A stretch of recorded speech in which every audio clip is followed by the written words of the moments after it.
Hey guys, welcome to the Daily Word Bible Study. We are in the book of Proverbs. We're going to jump into Proverbs chapter 1. Now, I want to reemphasize something as we are going through the book of Proverbs. This is commonly known as the book of wisdom, but let's clarify. It is a book of wisdom that produces common sense. And so you have a person that is wise, and how Proverbs is going to be the word wisdom and fool, wise and fool. The way they're going to contrast is that a wise person fears God. A wise person therefore obeys God. A wise person therefore believes God. Okay? And a wise person believes in God. Contrast that with a fool is a person who doesn't believe in God or denies the existence of God. A fool is a person who does not believe God. And a fool is a person who does not obey God. And this is what we're going to see the contrast here in Proverbs, because think about it. We can know, we can be warned about something, and how many times do we go down foolish paths? Right? So just think about that. How many times do we go down foolish paths? In other words, we know not to go down it. We know it's a bad idea to go down it, but yet we still go down it. We're fools. Many of us have been fools. So let's jump into um, Proverbs 1, which I have to share my screen before I allow you to jump into it. Okay. All right, here we go. Proverbs chapter 1. And again, I'm using the Holman Christian Standard Bible. So I'm going to start at verse 1 again. Proverbs, the Proverbs of Solomon, son of David, king of Israel. Now, Solomon is extremely well known as the wisest man on the earth. Now, at the same time, he was the wisest man. He was also one of the most foolish men on the face of the planet. Solomon's wisdom starts off with him being wise enough to ask God. I'm going to come out of this because this is worth kind of exploring here. But because Solomon epitomizes both being a fool and then contrasting that with being the wisest man on the earth. Okay. Now, Solomon, of course, his birth, God had instructed David and Bathsheba that Solomon would be king, that he would succeed king. Of course, when you have kings and their dynasties, in other words, this is just the normal, almost kind of like certain churches, right? Churches and their dynasties. I am being funny here because churches are by no means dynasties, even though they act like that. But I am throwing shade, right? In other words, almost without exclusion, you see all these big, famous, large churches, and the sons or one of the family members is a shoe-in for that. Whether God calls him or not, but that's enough. I digress. But under kingdoms, then they were oftentimes the kings were passed from one son to the other. In the case of Israel, the reason for the dynasty and the continuation of the dynasty, first and foremost, was for the succession or lineage of Jesus. Okay, so that's why Israel did it. Other kings did it just to preserve posterity. So the name Pharaoh, for example, was to keep the name of Pharaoh alive throughout all generations, even though from generation to generation the king might have died. So Pharaoh 1 died, but then Pharaoh 2 was still called Pharaoh, the king. All right. Um, David was, without a doubt, the best king of Israel. In other words, and David himself was a person that was David almost, you could almost say, was the perfect man. Now, we don't know what Adam looked like. Adam certainly was perfect, the first man, Adam. Certainly Adam was wise. And the reason why he was wise because God made him wise. But Adam was a fool too. This thought just popped in there. How foolish was Adam? He was foolish because, one, he did not believe. He believed in God, obviously, but he didn't believe God. He didn't obey God. But on top of that, his wisdom was corrupted by pride. You would be like God. He was already like God. That's how stupid Adam was. Okay, I'm just, anyway. But David was a just person. He was a good king. He was a man's man. He was the epitome of, you could say men wanted to be him. Women wanted to be with him. And so he was one of the best kings Israel ever had. That God, even you could say God produced him that way. Now, I'm saying that is because Solomon would have been exposed to that. And I'll get back to that in a moment. But again, as humans, we are both wise and foolish. So as wise as David was, he had his foolish moment. And the foolish moment came, of course, with his affair with Bathsheba, the murder of Bathsheba's husband, his faithful servant, Uriah. And that produced a child. And then that child died as a judgment.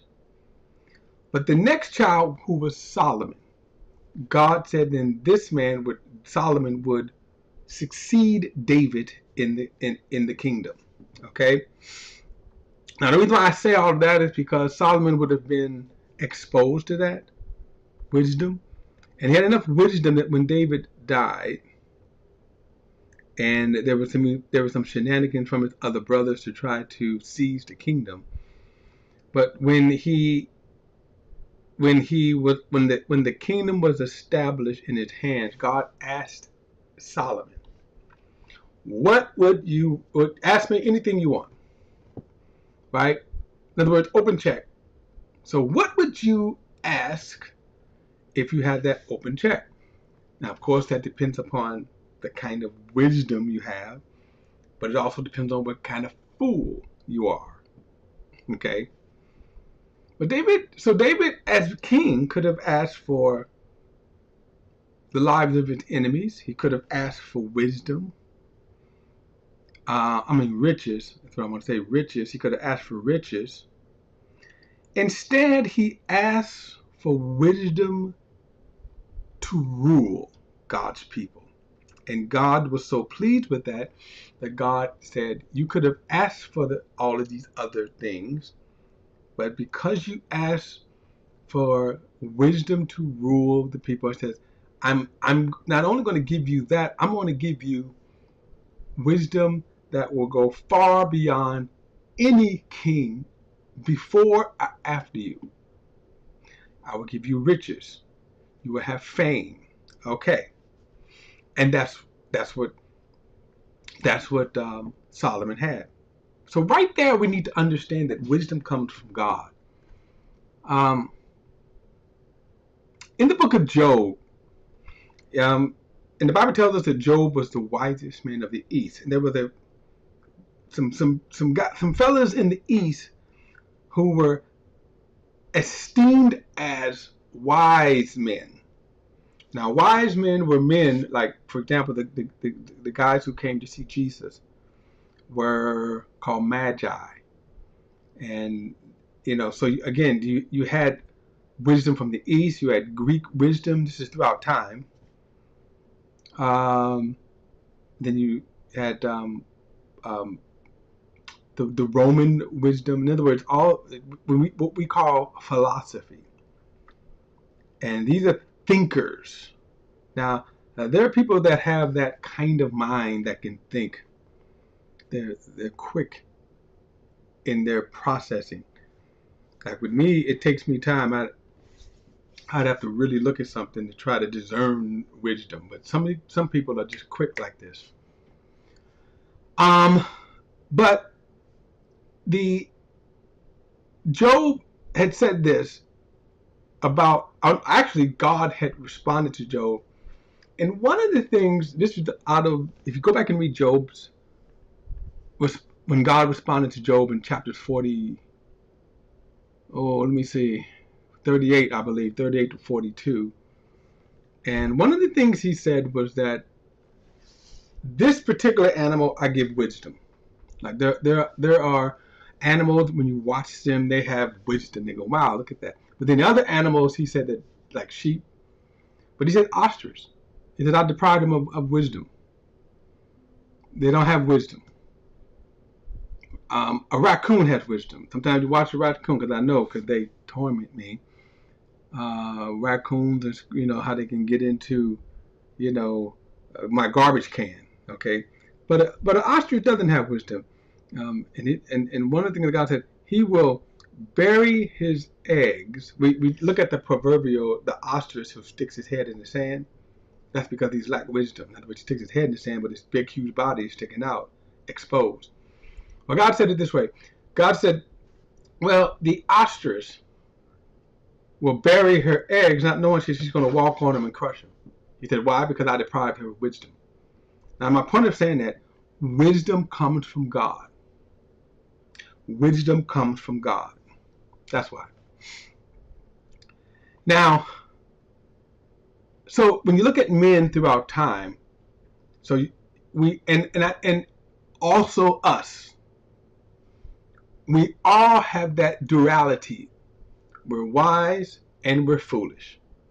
Proverbs is going to try to say, here is the wise path to follow for prosperity and long life and goodness life. And here's the foolish path that you want to avoid that will lead to destruction and heartache and hardships.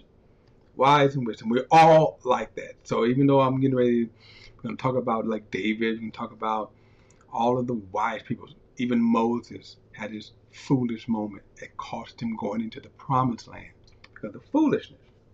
His foolishness, right? Moses, the great lawgiver, did one thing called, foolish act, and God says you're not going into the promised land. Solomon was wise. And his wisdom was so great it reached around the world that people would come and seek an audience. Why kings and people would come and seek an audience with Solomon. The Queen of Sheba came and had hard questions that she tested Solomon with, and he passed with flying colors. And they would bring him gifts. So he amassed an incredible amount of wealth. He built his palace was spectacular, but the first temple was spectacular because of Solomon's wisdom. His throne, right? People would come and go, look at this dude throne right here. Sometimes I see these pictures of people sitting in big throne chairs. Okay. But Solomon's throne was just like, man, if you could an architect that could visualize that with the description, and I don't know if they would even do it justice by actually seeing it. He was good at that. Wisdom, okay? Now, Solomon also lived in a time of peace, and that's sometimes it's not good. David was a man of war, which is why God said he could not build the temple, and David wanted to build the temple. David had a heart to build the temple. If anybody could build the temple, David would have been spectacular at it, right? But God says, no, you can't build it. Your son will build it. But David was a man of war. Like I said, he was a man's man. David was handsome. David would have been a leading top Hollywood figure. extremely handsome.